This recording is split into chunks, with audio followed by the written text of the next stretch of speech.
Bonjour, bonjour, bienvenue sur ma chaîne YouTube. Si vous êtes nouveau, n'hésitez pas à vous abonner sur la petite cloche en bas. Alors aujourd'hui, on va parler du milieu hospitalier, des difficultés que rencontre le personnel soignant. Ce sera comme ça, une fois par semaine, on va publier, on va raconter des petites histoires personnelles des personnels soignants. Donc, si vous êtes personnel soignant et vous avez des histoires à raconter, des petites anecdotes, n'hésitez pas à me le faire part en privé. Voilà, on va parler la première d'une des difficultés parmi tant d'autres. Ce serait la collaboration. Voilà, donc, à savoir que dans le milieu hospitalier, on découvre plusieurs figures professionnelles, médecins, infirmiers, soignants, paramédicaux, pharmacie, même personnel de manutention, de ménage et tout. Voilà. Ce que on a souvent du mal à comprendre, c'est que on travaille tous ces figures que j'ai citées là, travaillent tous pour l'hôpital. Donc, c'est pas que le médecin a embauché l'infirmier, l'infirmier a embauché l'aide-soignant, et l'aide-soignant a embauché le service manutentionnel ou autre. Voilà. Donc, c'est des collaborations, c'est des contrats collaboratifs. On est collègues et personne ne dépend de l'autre. Et chaque figure professionnelle a une grande importance dans le maillon. L'un ne peut faire sans l'autre. Ce qu'on constate très souvent et qui génère souvent des frustrations et des difficultés, c'est que parfois le médecin pense que l'infirmier travaille pour lui. Donc il y a certains médecins, pas tous parce que voilà, on ne va pas généraliser non plus, il y a certains médecins qui se croient des dieux sur terre. Donc, ils ne savent pas demander des choses avec gentillesse, c'est avec mépris, voilà. J'ai besoin de ceci, ça doit être fait à l'heure. Voilà, ça doit être fait sur le coup. On ne veut pas savoir ce que l'infirmier faisait entre-temps, mais l'infirmier doit arrêter de faire ce qu'il fait pour contenter le médecin. Donc, ça peut générer vraiment des difficultés. Parce que imaginez-vous que le médecin est plus dans voilà, la prescription, l'élaboration du diagnostic. Et d'ailleurs, l'élaboration du diagnostic se fait entre collaboration médecin, infirmier et patient. L'infirmier récolte les données qu'il transmet au médecin et le médecin analyse avant d'élaborer un diagnostic définitif. Donc, vraiment, l'un ne peut faire sans l'autre. L'infirmier, non seulement il fait gagner en temps au médecin parce qu'il a récolté les données en prenant la tension, en prenant les antécédents du patient et tout.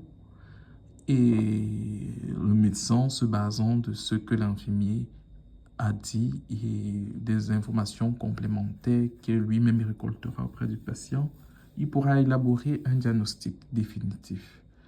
Donc, en prescrivant les médicaments, c'est l'infirmier qui les administre.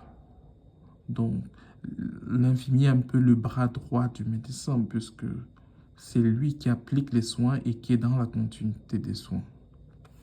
Certains médecins ne comprennent pas ça et ne respectent pas ce personnel. Je vous prends un exemple simple.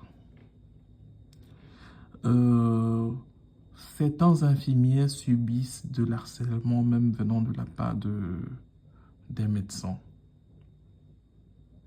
Il y a une jeune infirmière, je me rappelle une fois, très belle, et le médecin avait des vues sur elle. Donc, il a fait la cour et voilà, c'était pas il n'y a pas eu match, quoi. Elle était bien qu'elle était célibataire, mais elle n'était pas intéressée.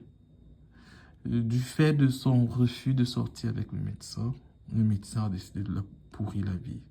Donc, il apparaît vraiment comme un chiffon et devant le patient, parfois. Critiquait ses soins, parfois même devant le patient, chose qu'il pouvait faire en aparté. Critiquait ses soins même devant les étudiants. La traitait vraiment comme un chiffon.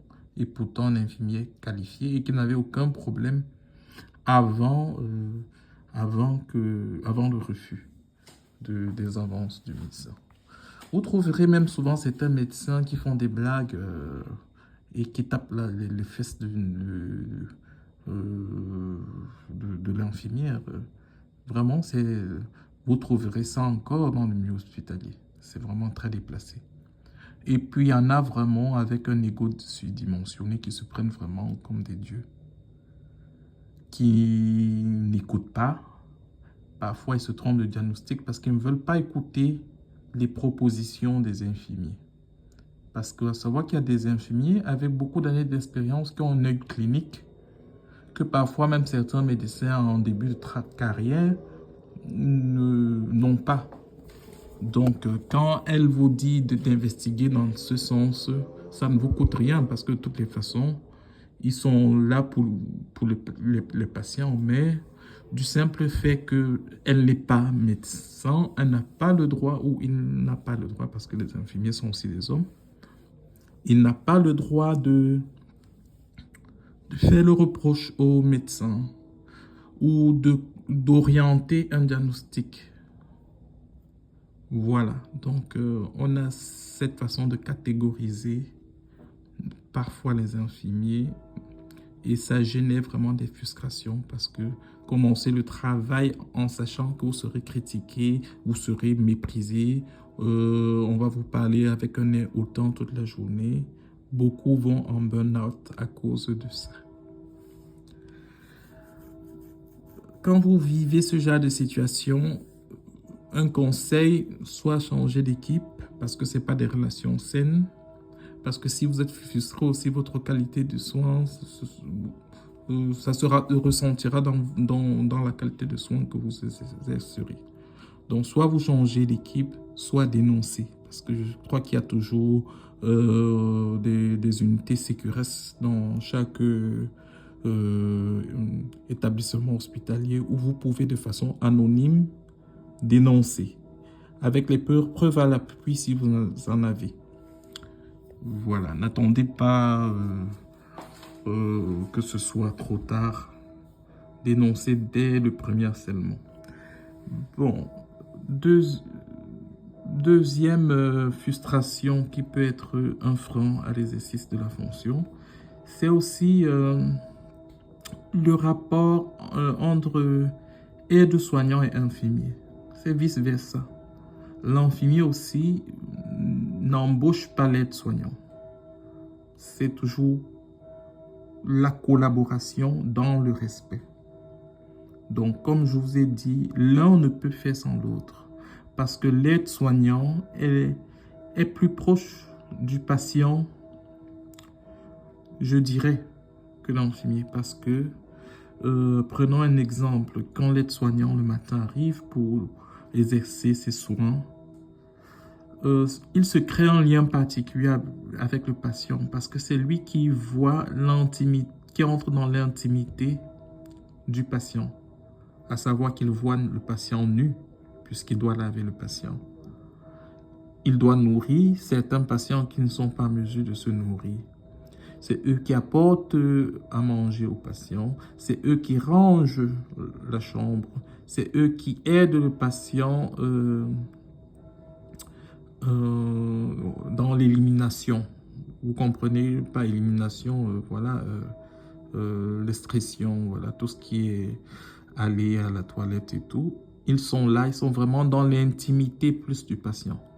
Donc, se crée un lien particulier parce que si l'aide-soignant s'intéresse vraiment au patient, il va lui demander, par exemple, bonjour, il va se présenter, saluer le patient. Et le patient qui est dans un cadre hospitalier, parfois ne voit pas leur famille très souvent. Ils ont besoin de s'exprimer. c'est pendant ces soins-là qu'ils s'expriment vraiment. Et certains réussissent à dénicher même parfois des informations cachées que le patient aurait cachées parce que, n'ayant pas une certaine intimité avec le médecin, préfère se confier pendant les soins à l'aide-soignant. Et c'est pour ça que je dis que quand il y a le respect entre chaque figure, il y a une meilleure qualité de soins parce qu'aucune information ne sera laissée en compte. Voilà. Donc, ce que je disais, l'infirmier doit vraiment prendre soin de préserver cette qualité de collaboration avec l'aide-soignant dans le respect, sans toutefois mépriser, sans toutefois ordonner. Vous êtes tous des collègues.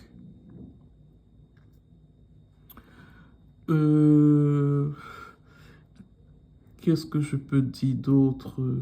Il y a beaucoup de figures dans le système hospitalier, même les brancardiers et tout. Donc, ce que nous devons retenir aujourd'hui, c'est que voilà, l'un ne peut faire sans l'autre.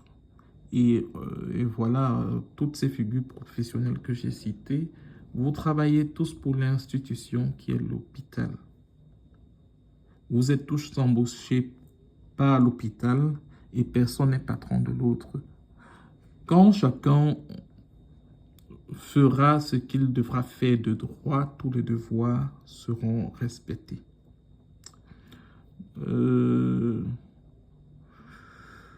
Voilà, sur ce, je vous demande si vous avez des petites expériences au quotidien dans l'exercice de votre fonction dans le milieu hospitalier, n'hésitez pas à me faire parvenir, je vais raconter dans les prochaines vidéos.